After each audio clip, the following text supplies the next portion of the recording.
Without further ado, Scott's full bio. He's a Canadian boy, born and raised in Prince Edward Island. Played his basketball throughout the university world and has coached at all levels of the game through the G League, and now as an assistant coach with the Utah Jazz, along with working with Team Canada at a variety of times over his coaching career. His topic here is the Utah Jazz five-out offense. So yeah, thanks for having me. The five out offense, the reason I picked that, I guess, as a topic in talking to Kirby is because that's probably the question I get asked the most about coaching here in Utah. So I'll get back to that in a minute, but I can probably cover that in about 10 minutes. So I'll say a couple things, hopefully maybe reach a few people or help a few people out. I'll leave time for questions, and then if there's not enough questions, I have we also do a 1-3-1 zone. It's kind of unique. Miami does a similar zone. And I have a little presentation on that. If you want me to go to it, I can at the end. If we run out of time, we can do it next time. But I appreciate actually doing this today. It's our second home game, second game of the season. We have Golden State tonight. I just walked off the court. Golden State's one of my scouts, so put the team through the scout, how to stop Steph Curry and the guys. So as a kid from Morrell, Prince Edward Island, which is a little fishing village, I can honestly say that some dreams do come true. About 7:35 tonight, though, it might turn into a nightmare when Curry starts bombing threes, and I got no answers for it. So, but that's the kind of the first message I wanted to bring is just that dreams do come true in certain cases if you get really lucky. I don't consider myself better than any of the coaches in Canada or any other place in the world that haven't made it to the NBA. Got a lot of lucky breaks along the way, but I did put myself out there and go for it. And that would be my first piece of advice is to never sell yourself short. Don't be discouraged by your current position, but also make sure you do the best in your current position. Be ready for an opportunity, but don't be obsessed with an opportunity. When I was with the Celtics, I became obsessed with becoming a head coach in the NBA, and it affected my work, it affected my happiness. And all of a sudden, I had a rude awakening of not even having a job in the NBA. And I found myself in Perth, Australia, and got some good advice from a coaching friend. Hey, basically told me we know you're good enough to be in the NBA. We know you want to be in the NBA, but you can't control that. So do the best you can with where you're at, kill it, and hopefully things can take care of itself. And that's kind of what happened with me, getting back through to the Jazz and coming up a second time through the G League, which is a grind in the G League. I started in the States with Maine Red Claws, now the Maine Celtics, the Celtics G League team. When I came back from Australia, my first stop was in Salt Lake, but with the G League team here. And it's a bit of a grind, but I'm proud to have come up that way. No one can say that I was handed anything, although I did get a lot of lucky breaks along the way, like I said. One thing I did, I feel like I do a couple things well. One is I can joke around and be serious at the same time, which worked out for me well here. I fit in good with Coach Hardy. We get along well. We have the same kind of trait with that. The other thing I try to do well is take something from every coach that I come across, whether it's a coach that I work for, coach that I coach against, coach that work for me, that I see. Um, and kind of my journey is basically lined with things that I've learned, and I still remember who kind of taught me them. My first coaching stop was with Dalhousie, working for Carolyn Savoy with the Dalhousie women's team, and I still teach her transition defense principles, and she taught me how to teach kind of high-low, which is not the most common offense now, but it still comes into play when you want to seal or attack switches sometimes. Um, then I worked at Lakehead, and I had a bunch of assistants there. All of them are pretty much coaching now throughout Canada. Mark English in Newfoundland. Matt Erdman was my assistant for 10 years. He's still at Lakehead. I learned lots of stuff from those guys. I worked for Roy Rana while I was at Lakehead with the U19 teams. Roy taught me monster zone defense, which has some similar principles to the zone we're running right now. How to change defenses during the game, the importance of that, and also of role definition. So we were talking about role definition this week, Coach Hardy and I, and Roy's kind of principles or concepts came to mind. When I first got to Maine, I was an intern. the league's oldest intern at whatever I was, 33, 34. And Mike Taylor, who's now coaching in Winnipeg, was our head coach. From him, I learned how to kind of install an offensive system, how to divide your series up, how to name it so guys could remember how to work on it. I still think of those things from the year I was in Maine working for Mike. When Coach Stevens called me up, I've learned 7 million things from Coach. But right now, this past summer, I went from being on the offensive side of the ball for 10 years since I've been to the States to running our defense. So now I'm in charge of our defense, and the majority of our system is stuff that I learned from Brad. Even though I was on the offensive side with him, I had to learn our system and teach it, and I still am going with a lot of those concepts right now. Eventually, I worked for Jay Triano with the national team. From Jay, I learned basically how to flow offense, how to keep moving the ball, how to teach it, different actions that encourage ball movement, and so forth. Nate Mitchell, who was a good friend of mine who worked for me in Maine, I worked for him in the summer a couple of years ago with the U23 team. Same side pick and roll defense, hit under, how to attack the switch. So I'm always trying to learn something from somebody. And also for me, I've just been able to remember kind of where I've learned things, and that helps me be able to teach it. Even the people that are in this clinic, Kirby, I'm talking about right now, our transition defense sucks, and I've been talking about first two steps, getting back in transition. I don't know if he talked about that today, but that's something I remember him always preaching as being the most important part of transition defense. Drew Hanlon, got a chance to watch Drew work guys out when I was with the Celtics because he was working out in the summer, a couple guys that I was training all during the season, and I still do a couple shooting drills that he did with those guys. Dave Smart, probably next to Brad. I've learned the most from him, mainly from coaching against him. My favorite weeks were when we played Carleton, kind of like today, getting ready for the Warriors. It was a great learning experience, very enjoyable to scout Carleton. And then once the ball was thrown up for the opening tip, all the fun ended. But I did learn a lot from watching him. And even Rick, I learned a lot from Rick because last time I saw Rick, he was kicking me out of the gym in Brandon, and I learned to shut the F up. So try to learn something from everybody. That's my second message. And then my last stop here is with Utah, Coach Hardy. And I've learned a lot from him, including this basically the 5 out offense, kind of how it came to be here. The difference between our offense 5 out and um, some of the others that have been running it over the years is our five is spaced opposite the ball. So if you think of a traditional 5 out ball handler, the big is usually in the middle at the top of the key, and then wings around the rest of the spots. So for us in Utah, our 5 out, the big is opposite the point guard in the wing or the slot, high quad, whatever you call it in your system. Um, when I first got to Utah, Will hired me as the G League coach. We didn't know each other. He had actually replaced me in Boston, so we had some mutual people that vouched for me. He brought me back to help him with the offense. I was coaching G League, but he brought me in the first week and said, "Hey, I want you to sit with me and watch this 5 out stuff that I'm working on." And he showed me a video of a bunch of different actions, and it was a bunch of my old friends from Boston, the video guys and so forth, running up and down in Boston College's gym, 5-on-0, just going through some different stuff. So he recorded it and brought it with him, and we kind of talked it through, figured out some different actions we could run maybe out of it, some tweaks, some cutting situations and things like that. In his perfect world, or in this offense perfect world, I think all 5 spots are interchangeable. A big thing I've learned from Will is the ability to not just screen with your fives off ball. He's a big off ball guy. We kind of lead the league in off ball actions the last couple of years. And it's not just the 5 screening, it's this one screening for the 3. Just like we pick on mismatches for on-ball stuff, we pick on mismatches for off-ball stuff too. Make sure teams can't switch. If they do, we can punish them. So just kind of opened up my mind a little bit more. I was always a big pick and roll guy and really honed in on that.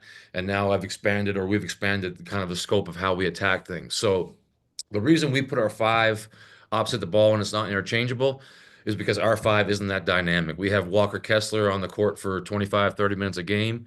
Excellent rim protector, not a shooter, not a ball handler. Pretty good diver to the rim, not a post-up guy. So he's more limited offensively, and that's kind of limits us what spots we can put him in. So it's basically the wing or in some cases the corner, which I'll get to. So what I'm going to do is just go into some of the basic more common actions that we run or series that we run of the five out.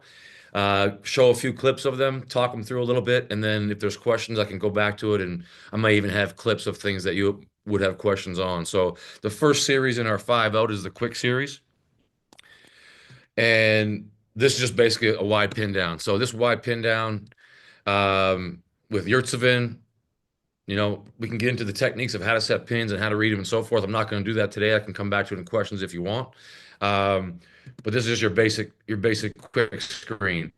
We're a big cutting team. That's something that I feel like I helped bring. I'm a big cutting guy. And what we did here was we named all of our cuts. So this three-side 45-degree cut, we call it a slash. If the corner's cut, we call it a slide. If the top, or like if it's a two-side spot, to get rid of the nail help, we call that a sweep. So we have sweep, slash, and slide. And why is it all S's? Because we're clowns. There's no other reason. We want all of our cuts to start with S. So we'd call this quick slash. The slash part's automatic for us, but we can also add at the end of the calls. A lot of our offense sounds like a football play, but as you go through the season, the guys get it. So the quick small is basically, instead of the five, you see our five spaced over here. Kessler's over here, weak side or about to be weak side, and we set this pin down with the smalls. Now, some teams will switch. Obviously, we work on our slips and things like that. They do. Most teams maintain off the ball in the NBA anyway. Now, Lowry's setting it in this case. If we knew they were going to switch, he would probably be more often to set it so he could seal the small. If we think they want to switch but aren't sure, maybe we set it with the small and have Lowry curl so he can post up a small. There's all kinds of things you can do off of the quick. And then not a great cut from Walker there, but another reason he's in that spot for us is when we're not playing on that side of the floor, he's often the cutter. He's the slasher. And corner threes are what we're looking for out of slashes. It's funny that we're playing Golden State today. The majority of teams, pretty much every team that I can think of, other than Golden State, maybe for that matter, you create your threes with the threat of getting layups. So you're trying to get layups, and that in result gets you threes. The Warriors get layups because of the threat of their threes. People are always jumping up, switching up, allowing for slip outs and things like that. So we're playing the Warriors tonight. Our first rule is no layups. Our second rule is contest every three. So if you think about the Warriors over the years, or if you watch them, they actually kill teams more on layups because of the threat of their threes. So we're the opposite. These cuts are meant to put pressure on the rim. And sure, if we get a layup, great. Most teams are going to take away the rim first, but it might open up something on the backside like that. So in this case, coach would have called quick small slide. Hearing slide tells Walk to change and go to the corner. And now he's going to be sliding from the corner. Sense ball in this case has to know to get down to the corner when Walker leaves. Quick small fist just being a pick and roll. So Lowry would have the option to curl that. Again, we might run this against a Reading team, a switching team. Now we have Eric Gordon in the pick and roll instead of Durant. Okay, Lowry sets it. They got to pick their poison. Okay, and there's the hit under I spoke about that Nate Mitchell was good at teaching. And that's something we really work on with our bigger wings against switching, hitting under. Quick rip. Okay, quick as a pin down, but if we call a quick rip, we just flip it, set the flare. Again, all these are calls that depend on matchups and how teams play. So that's our quick series, pretty basic. All this stuff is pretty basic, really. Just a matter of getting good at the reads and the timing of things. Point is our staggered. So normally, again, our five is spaced opposite. In this case, John Collins is our five. He's not quite to the right spot, but if we called point, the five would pause and let the guy at the top run to the corner and be the first screener. We want our five being the second screener in our staggered. Okay. Again, basic read, not the best defense there, but you get the idea. Point slide. Okay. In this case, John's our four. So those spots are interchangeable. Slide, when Walker hears slide, he knows he's the cutter for the most part. So he's opposite the ball. This is like point small slide. Okay. And as long as Lowry's getting downhill. Again, the other part of this, the spacing with the five is we're trying to play in the tendencies of the defensive five. In this case, Green's the defensive five. We're not allowed to use first names here. So Green, not Draymond. We know the X5, Green in this case, is going to be more apt to help at the rim. So if Lowry can get a curl because he's a good shooter, they're probably going to trail him. He's going to curl. Now there's putting some pressure on the paint. Now X5 is going to be more engaged on his help, opens up that slide, and hopefully people are staring at the ball. Okay, point fist. Again, I tried to pick, we have 1,000 options. I tried to pick consistent ones throughout the different series. Okay. Um, but there's point fist. All right. Fontecchio looks for the slip there, but then gets back out. So that hit under is available for Lowry. So anytime we want Lowry in a fist, we're probably looking for a hit under. Point touch. Touch is like our flip, or Warriors call it, or sorry, the Grizzlies we just played call it toss. But basically catching it, tossing it right back and playing. And there's a lot of stuff you can do out of that. And just generate some more ball movement. If we feel like we're getting stagnant, this is one of the plays that we might call. It's not really, we're not really expecting to beat somebody with the toss or the touch, but it just generates some more movement, gets guys moving, gets guys touching the ball. And sometimes that's all you need to get in more of a flow. Uh, a good 2-for-1 play. Right now in the NBA, shot selection was the hot thing for a while. Everyone's kind of got that down. Pace was a hot thing. Now it's possessions. So offensive rebounding is big, turnovers, and end of game situations, 2-for-1, 3-for-2, and so forth. One of our favorite go-to plays for a 2-for-1 is we call point bull.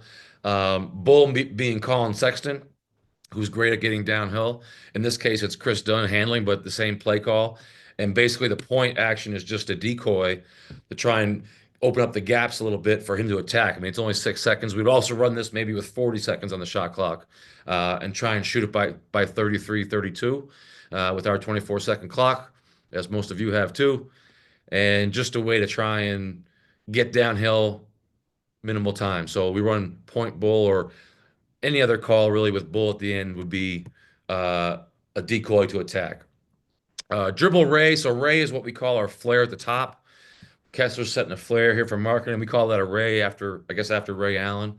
Um, Probably another reason this 5-out system was born was because Will loves doing things different. The NBA is a very copycat league, as most leagues probably are. So anytime we can do something different, we try to, just to mix it up and keep it exciting, maybe keep it a little harder to scout, stuff like that. So Ray is the flare.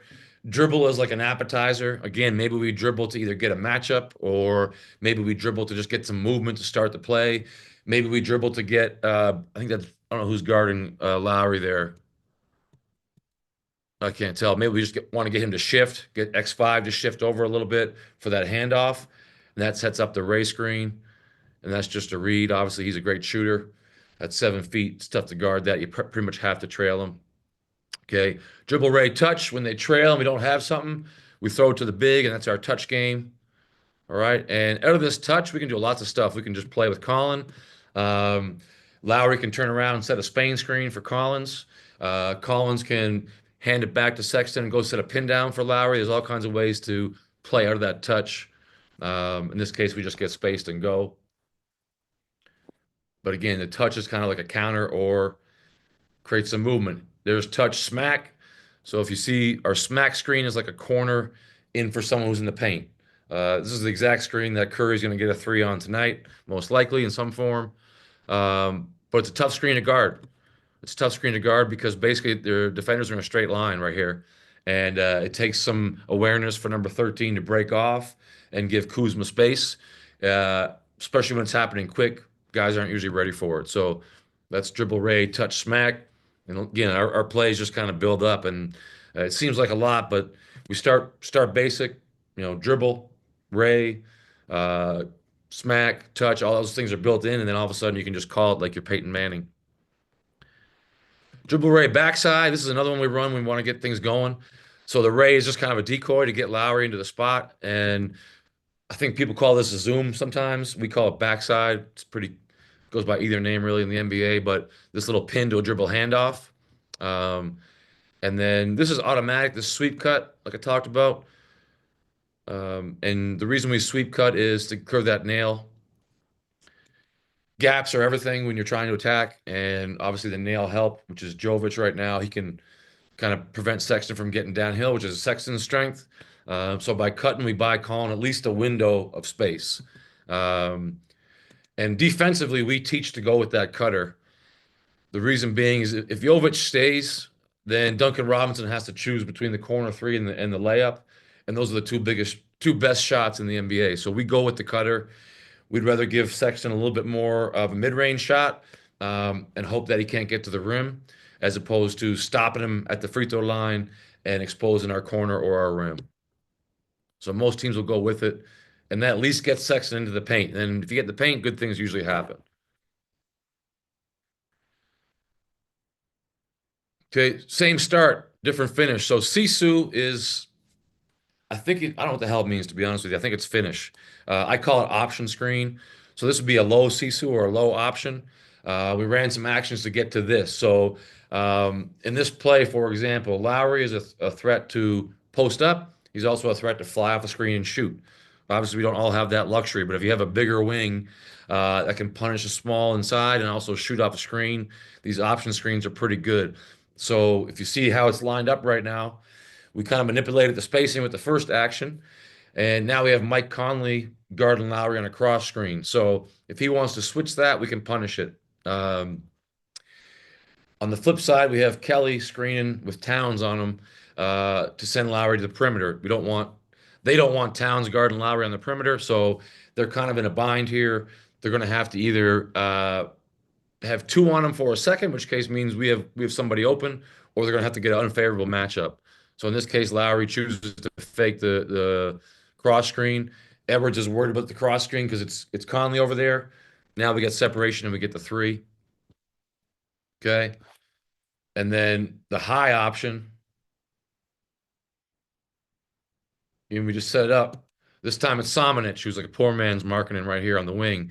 And this is like a high Sisu. So he has a choice again. We put Sexton as the rip screener or the cross screener to send Samanic down to the post, which case it would have to be Derek White. Cornette can't move that much because Collins is a pretty decent three-point shooter. He can't just give him a wide open look. And again, if Tatum decides to switch, then we have a screen for Tatum and Cornette with Sexton, who's one of the fastest players. Okay. This was a little wrinkle that we ran here, just sending Keontae off too. But the threat of that post up when White switched, Celtics shifted. Now all of a sudden things are a little bit looser for the pin down or the point. Hip get. So hip is our term for drag screen. All right. And this is a Warriors play. We literally just walked through this play. Obviously, it's Curry and Green and Jackson Davis here instead of Olynyk, Markkanen, and George, but same deal. So we run the hip, the drag to get a switch. It's usually not with our five because we want them to switch it.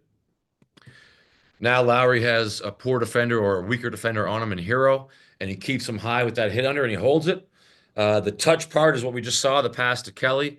So hip, get the switch, touch, and now we have options. We have Markkanen diving. We have Markkanen diving and Robinson pulling in off the corner because he's worried about Hero, which case we have the skip pass. And we also have the touch game with George and Olynyk if we want it. In this case, Kelly, as he does, tends to keep it and fake. But the idea of the action. Don't tell Kelly I put his travel in there. Same deal right here, hip touch. Just a way to get downhill, get the ball moving. And again, tonight we're going to see that with Curry. It's one of his favorite plays. If you try to ice the first one, here it is right here. So tonight we have our five on Jackson Davis. So we will try to ice this. If Curry sees the ice, he's going to skip it right across the green. We're going to try and steal that. Will we do it? No, we'll probably give up a layup, but we'll try. If we have our four-man on Jackson Davis and our five on Green, we'll red this or switch this like they do, and then he'll throw it right to Green and play. Okay, and the biggest thing with the Warriors is everyone's worried about the three with Curry. Forget about the roller. A big thing tonight for us is to pull in and have a low man there, but that's hip touch. Sorry, I can't shake off the Warriors, so I'm going to have to talk about defense a little bit. Another little hip touch is like a little ball screen play that we'd have at a 5-out. Rub double is one of our favorite plays too for pick and roll. Now again, the guys kind of cheated. All right, John's not really in the right spot, But in theory, Lowry has set a little rub screen for John to kind of get his man off, get the X5 off, in this case, Sengun. And then after he sets the screen, he pretends like it's going to be a double drag. So a lot of teams will, even if they don't ice or weak this first one with the 5-man with Sengun here, if they send it over double drag, they're getting ready to red or switch on this small right here where marking it is. So instead of setting that, we just kind of hold it for a half second and then slip under. And we get that play a lot. We get the 3 a lot. And also it's good to get a lob because there's no tags.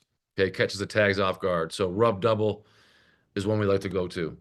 Um, Next little series. So empty means empty corner. So we might flow into it. It's still 5 out, or we may send the corner through. But either way, empty. There's our slash automatic on the 3 side. Okay, and we're looking for corner 3s with the threat of that rim cut. If a team's switching 1 through 4, again, we like to use our bigger wings. So we may say, hey, empty slide, put the 5-man opposite corner and set it with a guy who's going to switch. So right here, we're trying to attack Murray with a hit under. In this case, it's John Collins. Could also be Markkinen, a bigger wing. We're looking for that right there. Okay. And if John was to catch that with Walker sliding, it's probably going to be a 2-on-1 with a lob. Or if Porter decides, oh shit, I got to drop and take the lob. Then we got marking in corner 3. So we work on that read a lot with our bigger wings. Um, Sometimes you don't get the hit under, but maybe you get some confusion like this.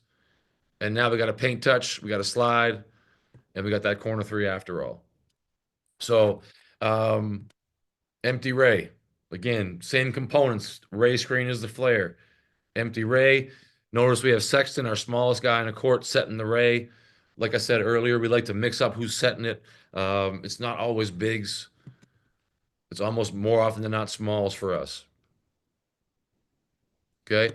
Another thing I learned from Dave Smart is try to put defenders in the spot they're not used to defending. The example of he was talking about at the time was switch attack. So getting a switch for a 5 and then driving at him in the gap, making him be a gap helper instead of a rim helper, making the 5 navigate a flare screen or ray screen, stuff like that on switches. So smalls aren't necessarily used to navigating off-ball screens like that, especially a non-switching team. So we try to utilize that supposed weakness. Okay. There's another rub double there. All right. My bad for having the order mixed up, but that's the 3 that we're looking to get a lot of times. The second small guy's a small, and we're just hoping that Smart here hangs around a little bit. My bad, that's empty, Bama. So we changed the call this year. Alabama was the one we saw running this first, this kind of slip under the double drag. So why we didn't call it Bama, I don't know. We called it double. This year we changed double to double drag and Bama to this. Empty smash, kind of a double drag. Okay, so instead of the big being first, big is second. Double drag with an empty again. It keeps this tag high. There's no corner. This guy's a shooter, so it's hard for them to tag in the lob. These are plays you run to try and get lobs for the most part. Last one, wedge. So wedge is another series we run. Sometimes you just want to change the appetizer. You know you're having steak, but we had the Brussels sprouts last time. Let's get the asparagus. Keep things, mixed up. Maybe change your matchups. Maybe coach wants to run a ball screen for Clarkson, but Clarkson ran to the corner. We don't want to pigeonhole where you're running to in transition. We want to just fly. So we want to run a ball screen for Clarkson. He's in that corner. What can we call? Wedge bump. Clarkson screens that top guy up. The 5 is in that spot spaced opposite the ball. Perfect time to run a little bump screen there to get the ball moving. Wedge bump slide. Okay, again, it's all coming back to the same stuff. Notice our 5's in the corner. So anytime it's a slide, we probably call it in a timeout. But in this case, you can see John getting out. He hears the call. They just switch spots. Okay, wedge bump, downhill, slide. Okay, just keep the help occupied in that case. You don't always get a lob or a 3. No one's perfect, but sometimes you just keep defenders more honest. Okay, wedge bump short. So we put our 5, or in this case, John's a better roller than Walker. Collins is a better roller than Walker. So we're going to put Walker in the short and have John roll. Okay. Short is just that same side as the ball handler and pick and roll. John tries to get out quick. Okay. And then Walker's read is to catch it, and he's reading Levine. If Levine cheats in, it's corner, it's a kick out three. If Levine stays tight to Clarkson, it should be a lob. I should cut the clip off now because this pass is bad, but we had the lob there.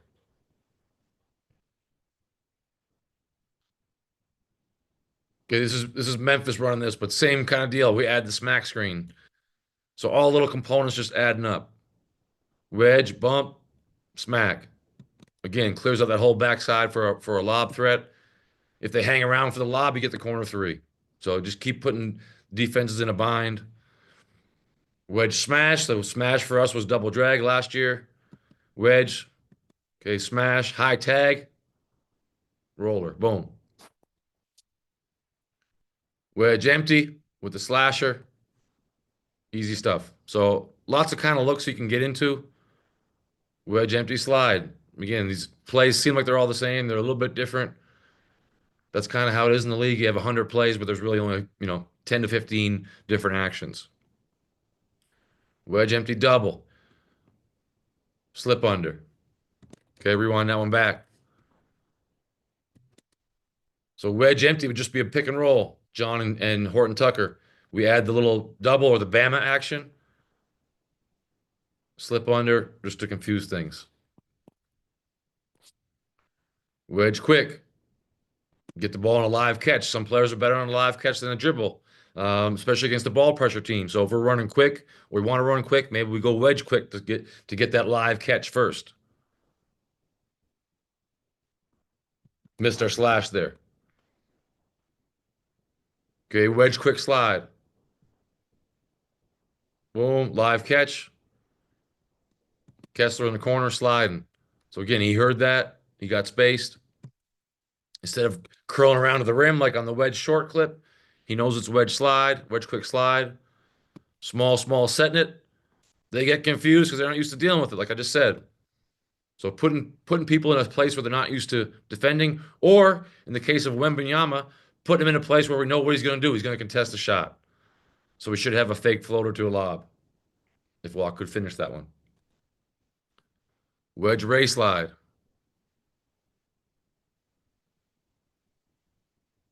Just different things to get Duncan Wade here off marking his body.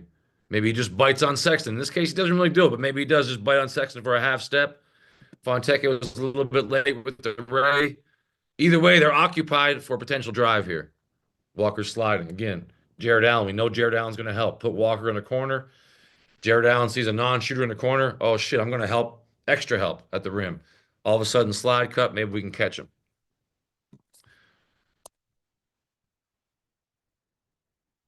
So we have lots more time.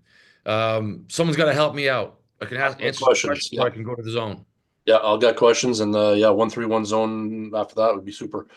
So I'll fire them off and answer away, coach. Why is the corner three so sought after? I get the distance, but does that shot lead to more runouts by the transitioning defensive team? What are your thoughts? Well, something's leading to runouts for us, but I don't think it's corner threes. Basically, it's in the NBA, it is shorter, but also by the numbers, it's a good. I wish I knew the exact. I want to say a good 4 to 5% more successful shot. So trying to get layups and free throws first, and then corner threes next. The defense we just built this year, we were last in the league in defense last year. So if you look at the end of the season and we're 28th in defense, I did a great job. Just remember that. But our whole defense is built around no layups, no corner threes, and then hopefully we're giving up above the break contested threes. In the NBA, you're going to score 110, 120 points and still could be a great defensive game. So you're going to give up something. You just try and take away what people are best at, and corner threes just happen to be 5 to 6 to 7, whatever it is, depending on the person on the team, better than above the break threes. Okay, great. Do you have a name for a ball side corner cut? We don't. I know Coach Mitchell that I referred to, Nate. I don't know if it was a Nick Nurse thing or if it was a Nate thing, but with the national team back when Nurse was involved, the Raptors, we used to call it ear. We would say, so if I called dribble right backside and then did ear, the guy in the corner would know that as I'm approaching him with the dribble, instead of receiving it, he's back cutting. But we here don't have a call for that. No. Question, wondering what the rationale is for not allowing or not using first names of NBA guys. I think it's just a Spurs pissing contest deal. Um, and to be honest, it's more like I said before, we like to have fun here and our staff. I actually fit in pretty good because sometimes Coach Stevens would look at me sideways if I made a joke, even though I was still locked in. But here it's like if you can make a joke and still be focused, you get points for that. So I think it just became a running joke. It might have been Ime Udoka who didn't want the Celtics guys to say LeBron, and they made him say James. So there's a few of us here from with Celtics ties, and I think it just became a running joke. So now we don't let each other call the players by their first name. So Curry, Green, we played Dallas this week, Doncic and Irving. Even though I would never say those, I would say Kyrie or Luca all day long. But it's just kind of a funny thing that yeah, there's 82 games in the season, and we're rebuilding. It's going to be a long year. You got to find ways to keep things fun and light, and that's just one of the many things that we do. Great. With the sweep cut from the slot to open up the nail, do you find it congests the lane to the rim, or do you only use this kind of action for a pull-up jumper? No, I mean we're using it. We're using it in hopes that we beat the nail defender to the rim, and the corner guy has to pull in. We're really doing it for a corner three. Um, Most teams you can beat on cutting. When I was coaching offense, every week I would show clips and pause it at that critical moment, and I'd say, look at the defender's eyes, and they're all staring at the ball. Post ups is another one where they all stare at the ball. So I guess best case you're going to get a corner three or a layup. Worst case you're going to get your ball handler into the paint. The other thing I think about a lot with offense is just like our defense, our number one thing is no layups if we can help it. So most teams are going to stop the rim first. They're going to so that ball handler's probably not getting to the rim anyway, is what I'm trying to say. But if you can get into the paint and all of a sudden the defense reacts a little bit or shifts a little bit more, now maybe you get a kick out three, or maybe you get a longer closeout to the perimeter when you do pass it. Anything to shift the defense is why you get in the paint. It's why I track paint threats for 10 years. And why we still measure them today. Like that's what makes the defense react. When the defense reacts, it creates either shots or long closeouts. The more long closeouts you get, the better those paint threats are going to become. Maybe you do get to the rim, or maybe you get a clean look on the second or third side. So that's why we're doing it. We just played Memphis. When I used to do my cutting clinics or cutting talks, the argument was always, why would you sweep? Why wouldn't you slide? Using our terms on that two side. We just played Memphis. They're doing more sliding on the two side than any team I've seen in the NBA in my 11 years. So we had to scout for that. The reason I prefer a sweep to a slide is because with the slide, two guys have to know what the hell's going on. And it might seem easy, but it's not, especially when it's not like your main thing that you're doing all the time. Memphis is obviously doing it a lot because they're pretty cohesive. One guy's sliding, one guy's filling down to the corner. But in my experience, when you just throw a slide in, sometimes the guy at the top's just standing here like this, looking for the ball and forgetting to slide down to the corner, not punishing his shift guy. So with the sweep, the corner guy, he can be in on Mars as long as he knows to catch and shoot in the corner. But the sweep guy is the only one making the decision. So there's 50% less chance of a mess up, I guess. Or unless you're a better coach than me, perhaps. I went off on a tangent there, but I still have the cutting in me. I'm going to go off on that. Great. Here's another one. What's your counter when teams are icing the Bama action? We just pop back. We just pop back. So um, if it was an empty Bama action, we would just get downhill and have a three-side slash against the ice. If it was a corner filled Bama, it would just be our basic ice attack. Um, Try and get the roller in front. Focus more on the pick and roll than the slip under. All right, then we have two more, and then we can move into the 1-3-1. Sure. on your side, that'd be super. If you run Ray to an empty side, can you bring a cutter from somewhere else to get an easy two?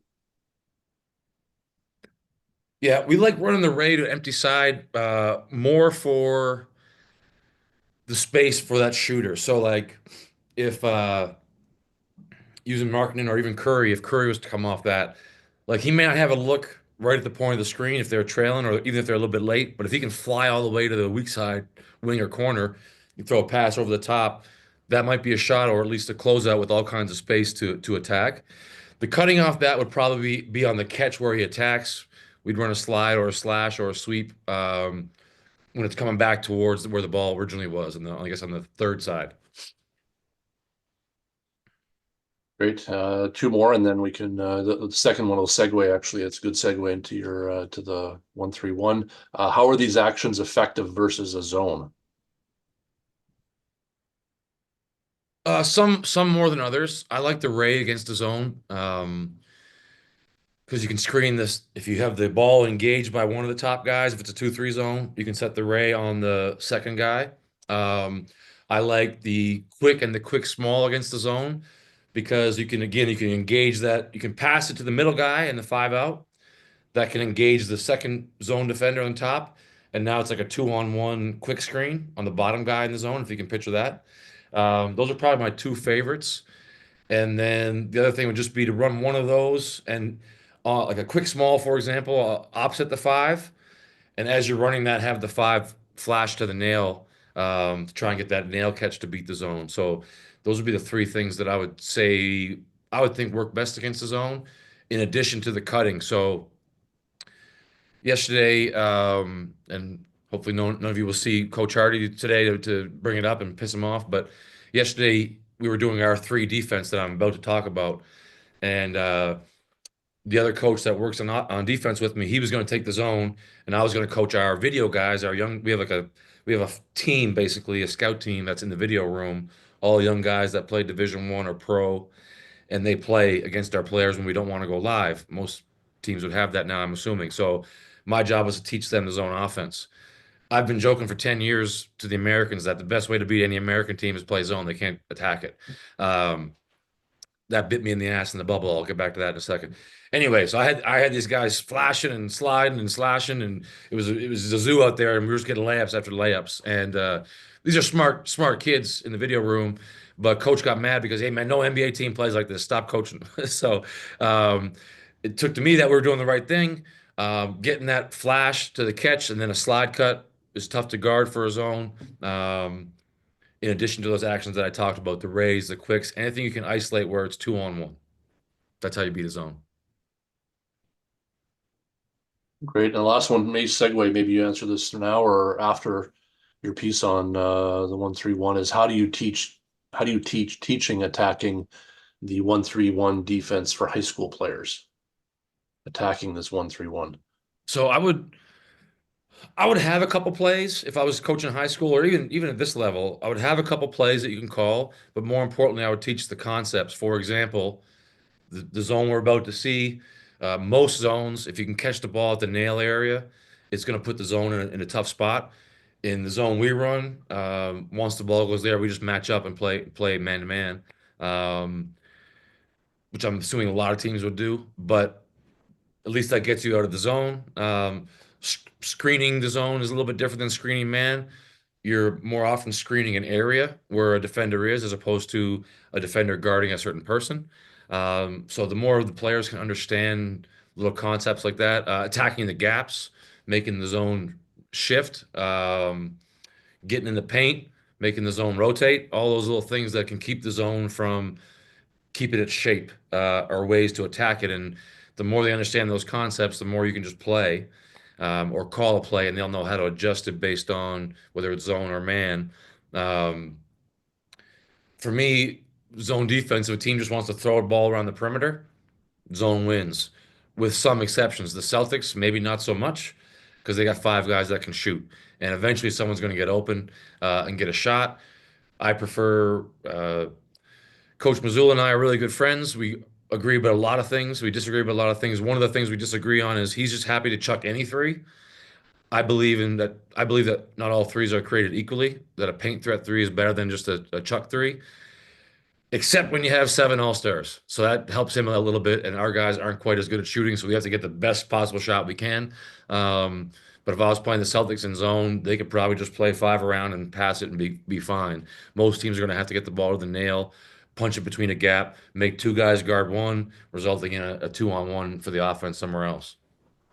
Yeah, so I actually wanted to do this mainly because, well, I think it's a good zone, but also it's not mine. So like I said, I'm coaching defense now. A lot of the stuff that we've taken from Boston and spent the whole summer developing it, teaching it, etc. It's still bare bones. It's the first time most of these guys have done this stuff.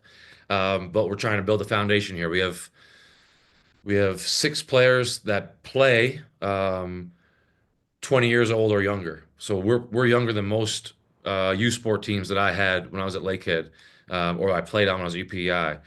We have two more guys that play that are 23, just turned 23. So we have eight guys 23 or younger.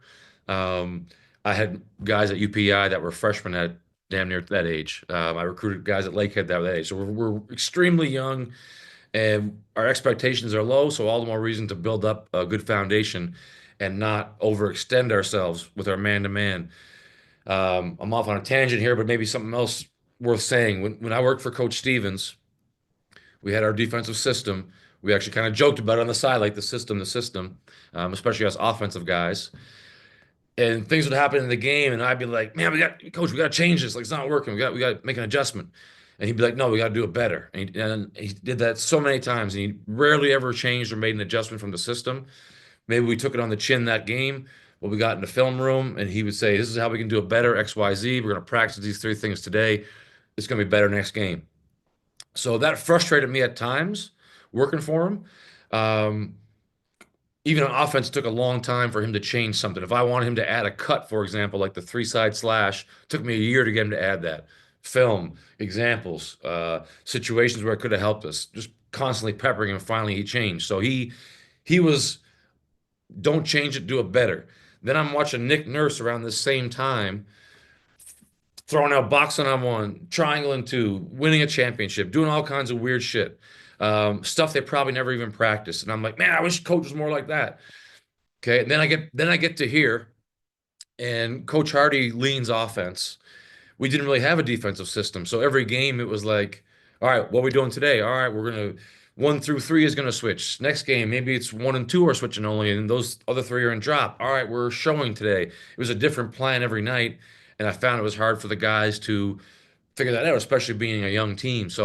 We needed more of what Brad was like. So I think there's a happy medium in there where you have some ability to tweak, but you also don't just rush out and change it. How can we do it better? So for our system, keeping that in mind, we tried to have a set system, a basic way to play, everything that we don't deviate from, but built in a few adjustments. For example, we're icing and leaking right now, but we also have practiced blitzing. So we can call a blitz on a play. The guys have practiced it. It's part of our system. It's a way we can make an adjustment on somebody that's hurting us without completely deviating from what we believe in and what our system is. Um, Another example would be post-ups. We have a certain way to play post-ups. We've also practiced a clamp or a double team that we can run against Jokic or Sabonis this week. And the guys, we can just say it, and the guys have practiced it. So we don't want to have too much adjustments because then you can't focus practice time. We don't have very much of it on your base stuff. But it's good to have a few adjustments built in. Like I wish my last series in Brooklyn or in Boston was against Brooklyn. Happened to be the only 3 weeks of the whole time that Kyrie, Harden, and Durant played together. We were all banged up. They beat us. We were switching one through four. That was our system. They just kept running up whoever Evan Fournier was guarding and getting them switched on to Harden. And I'm like, man, it'd be nice if we had something else we could do there, that was part of the system. But it was still different than what we normally do to try and keep Fournier off Harden. So that's kind of was in the back of my mind this summer when I was putting this stuff together. Now, the exception is our zone. So we've run this zone in the past. It's been good for us. It's very similar, if not the exact same as Miami's zone. I had to deal. The peak of my time in Boston was the bubble. We were in the conference finals against Miami. I was working on the offense, so I spent a lot of time trying to beat this zone, to study it, and so forth.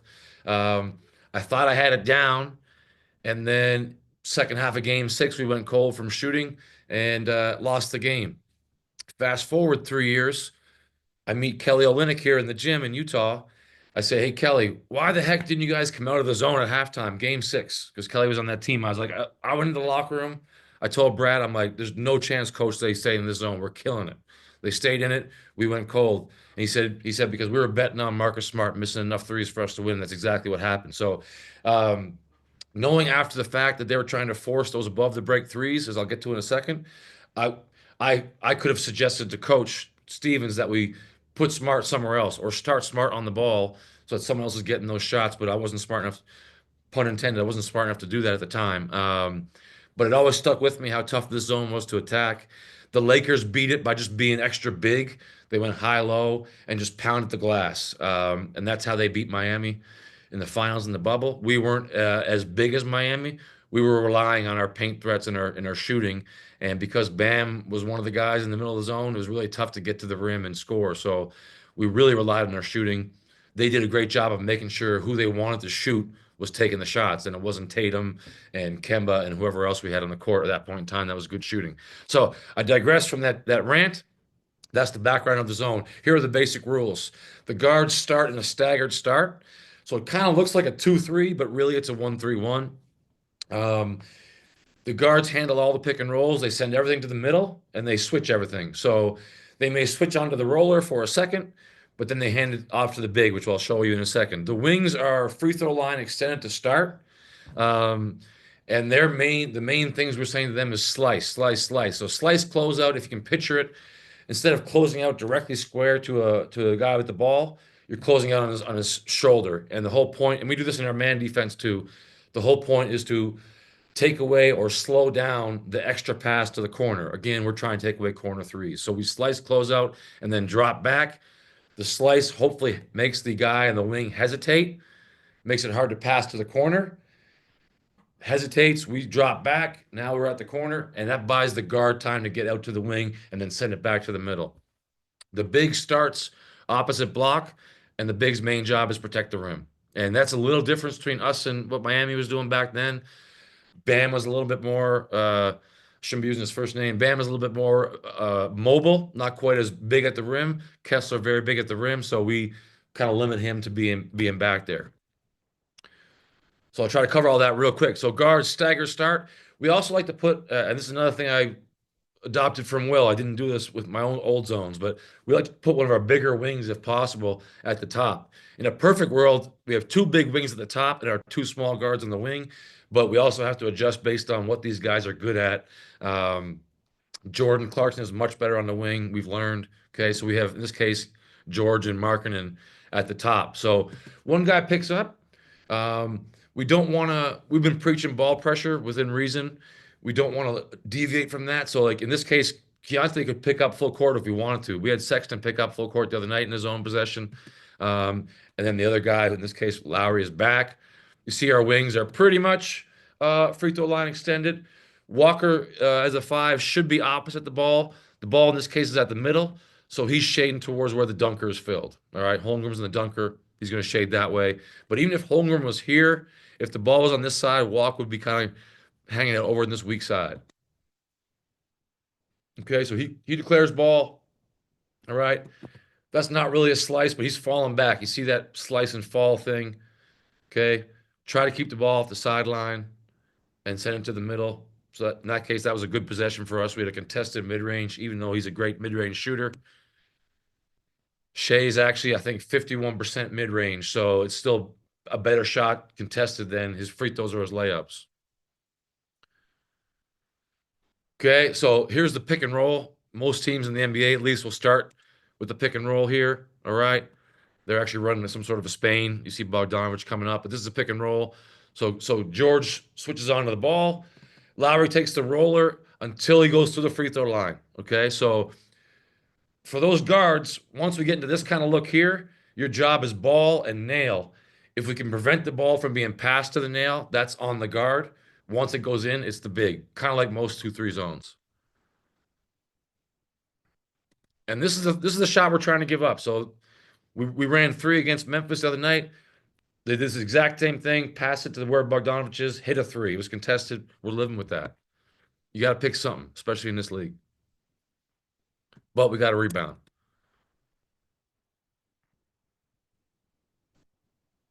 Again, same start. They're trying to manipulate the spacing. It's fine. Just hang in there. Okay.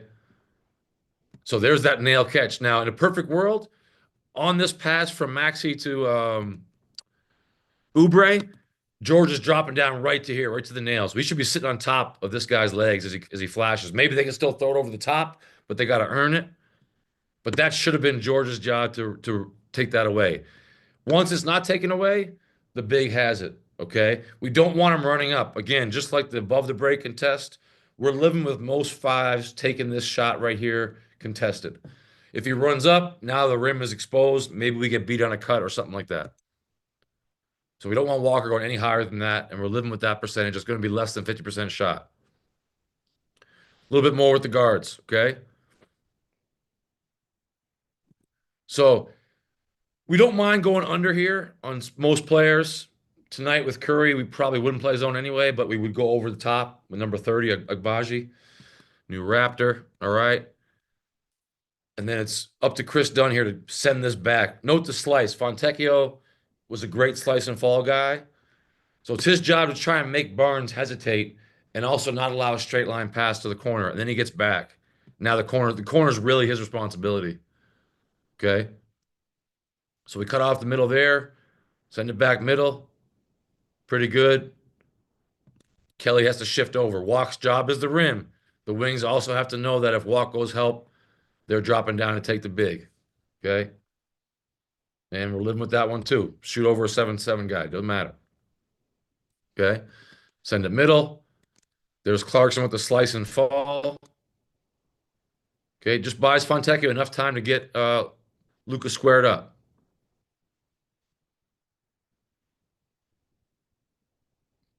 Switching. Once he goes to the free throw line, Walk can tag him. Obviously, we have to tag because of 3 in the key, but no higher than that. He's calling screen. This is how it should look right here. Okay, for us. Pick and roll. We're giving up this advanced pass. Okay, we're hoping that either Marketing can get there on a slice, or we can deflect the ball with this hand here, or that happens right there. Okay, we're sending everything to our big in this defense. So the slice kind of takes away the 3, hopefully takes away the pass. In this case, Cunningham decides to drive it, but it's the direction that we want. Perfect clip. Sexton's down in here somewhere. All right. He's a little too hugged up to Bogdanovich there. But again, it's getting the shots you want. That's how Miami beat us in the bubble. We took the shots they wanted us to take, and they played the numbers over time, and they won. So that's what all of our defense is predicated on. Giving up the shots we want to give up. We're not going to shut them out. We're not forcing a lot of turnovers right now with our team. We can at least force the type of shots that we want to give up. And one thing we're struggling with is this clip right here, right now. In our man defense, we've told Kessler, yo, man, every layup you take personal. Even if someone else is the low man, you're down there contesting it. Our guys haven't adjusted to that yet to block out his guy, but we'll get there eventually.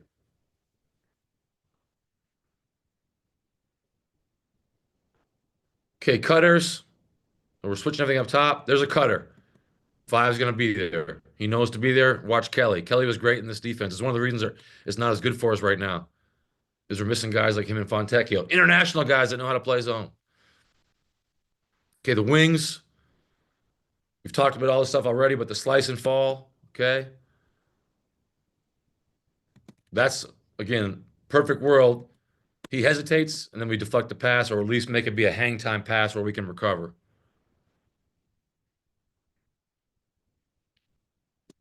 Little aggressive here for Marketing. We probably want him falling back sooner. But maybe it's a personnel thing. Maybe this guy can't shoot. And he's like, screw it, I'm going to sell out my slice and I'll fall back later. I know Dave Smart speaking next, or in two speakers. I texted him the other day. I said, yo, man, personnel is 9/10 of the law in defense. He responds back because he just tries to be an asshole sometimes. And you can tell him I said that. He says, nah, personnel isn't really that important in defense. Man, your whole defense is based on personnel, left hand, right hand. Don't get me started. Anyway, personnel is massive in all these decisions. How far you slice, how far you shift. You have a job to do, but how much stream you do it depends on who you're guarding or who's involved. So I think the other lesson from defense is your players have to know personnel better than anything.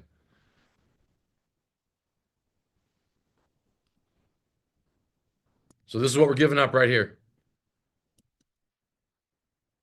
That's the shot Miami gave up for us. We made a bunch in one half. I got excited. It didn't matter. Everything, water always finds its level in basketball. The numbers are going to win at the end of the day. Last thing, bigs. Okay. Again, don't run up. We already talked about it. That's a good slice and fall right there.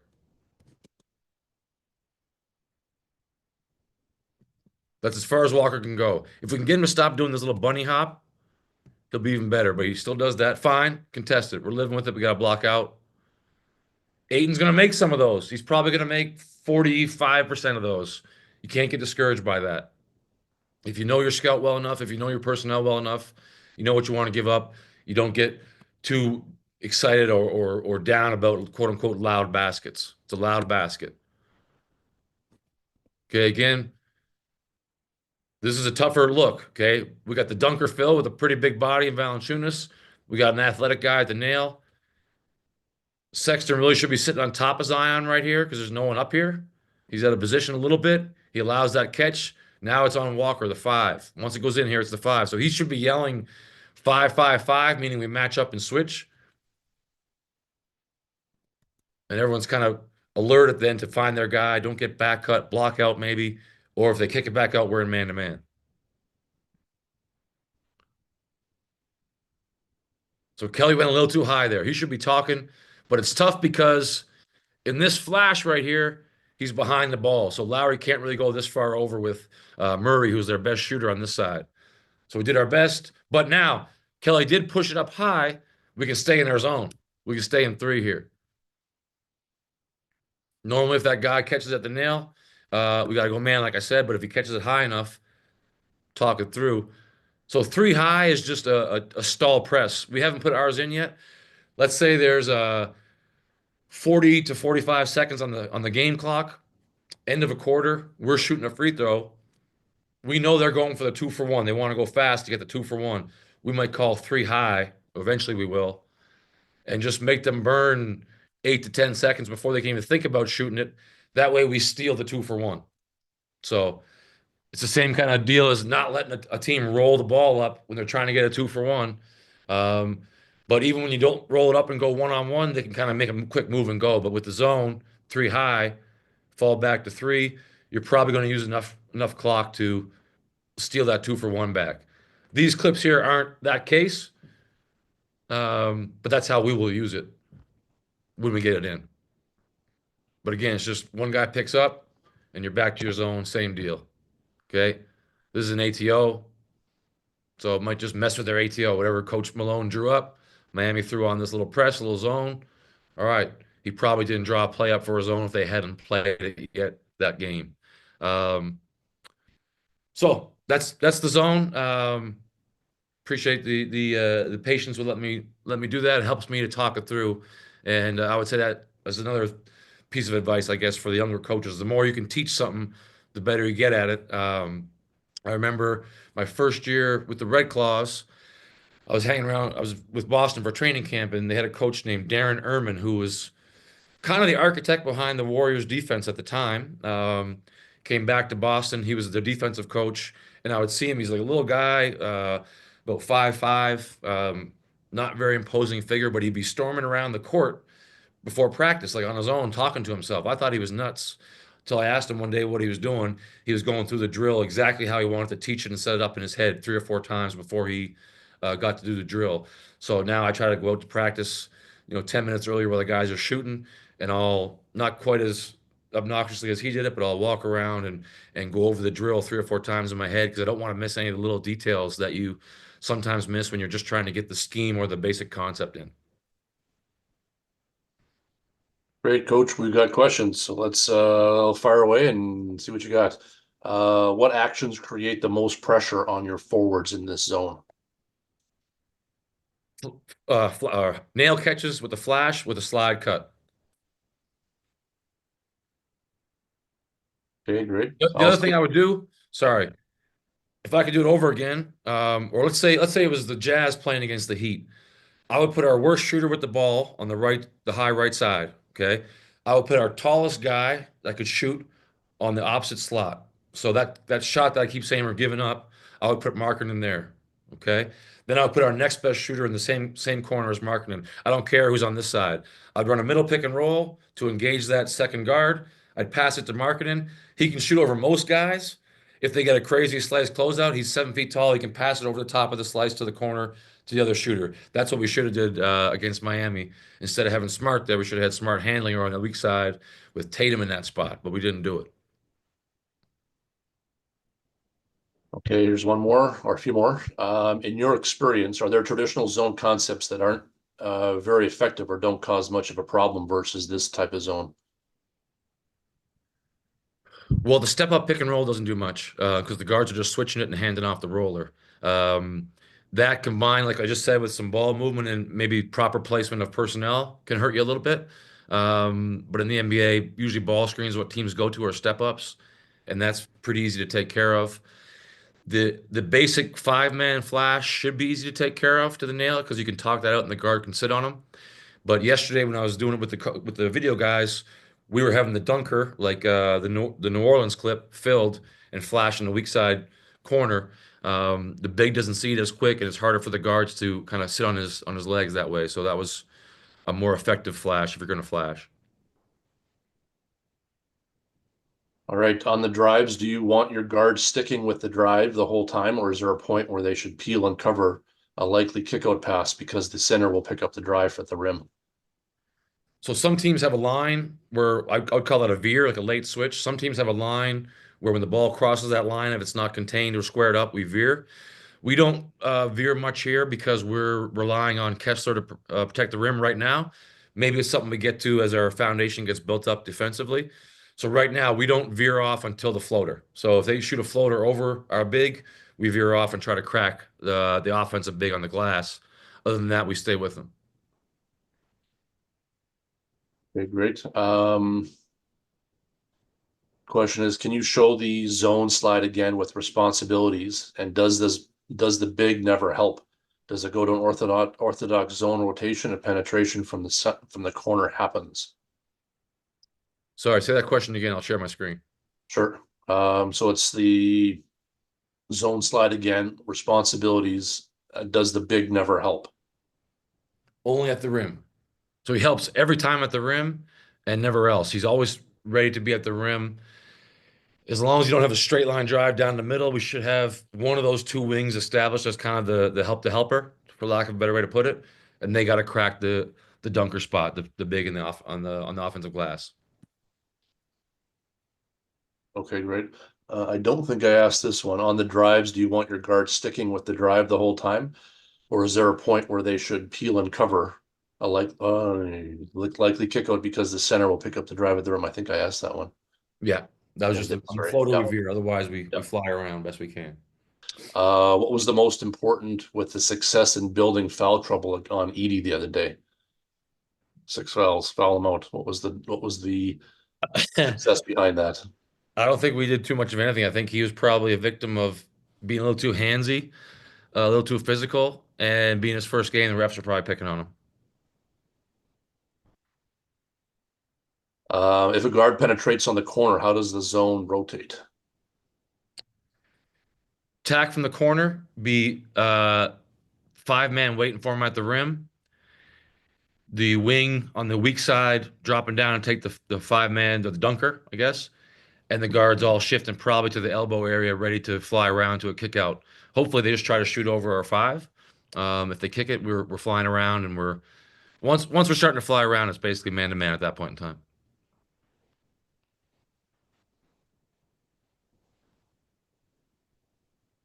Okay, great. Um, what corner do you want to cut on a high post catch? I've seen it happening from either the corner and wondering which is better. From either corner, which is better? Um, Offensively, I like to get from the weak side corner, and then as they catch it, I like to slide the other corner. So if you can picture the passer throwing it in, as the weak side guy who flashed catches it, he turns, the strong side corner slides, and the original passer flies down to the corner. That'd be my preference anyway. Great. I have one that was sent to me directly on my phone. Do any teams in the NBA full court press effectively and fall back to zone D, or is the talent too high and it becomes a losing proposition? It's rare, not because it's not successful or effective, more so because there's so many games and it's hard to do over and over again. Um, but the other night, Memphis was pressing us a little bit, and the thing it did was take the ball out of our ball handlers' hands. Um, and when you have limited ball handlers, or if you have a key guy, that sometimes that can really be effective. Great. One more, and we'll let you go. You're obviously a man on a tight schedule here. I know you got a game tonight, so we'll one more, and we'll wrap it from you, Coach. Yeah. Any specific transition responsibilities in building the 1-3-1-D? Well, we don't run on after misses, so it's tougher to get to your spots to get matched up to where you want to be. Obviously on misses or turnovers, so we would just stay in man. Um, as we get better at it, we'll do it more off makes. Right now, our team is really struggling with transition defense in general and sprinting back. So right now we are only doing it on like out of bounds or ATOs or after free throws. And we haven't even done it that much, to be honest, this year yet. But tonight we're going to try and do it a little bit when Curry's out, perhaps, and then start getting more and more reps as we go throughout the course of the early part of the season here. Okay, super. Well, this hits us right to 2 o'clock our time. We wish you the best this season, Coach. I'm an old-time Utah Jazz fan, so I'm always rooting in the back from the old Stockton Malone days. So it's super to have you part of us this afternoon. One day, if your time allows, we'd love to have you here in person. We rotate these back and forth in person and virtual. So yeah, thanks again, Coach. We'll definitely keep in touch and have a great season. Yeah, appreciate it. Good luck to everyone, and thanks for having me, and all the best.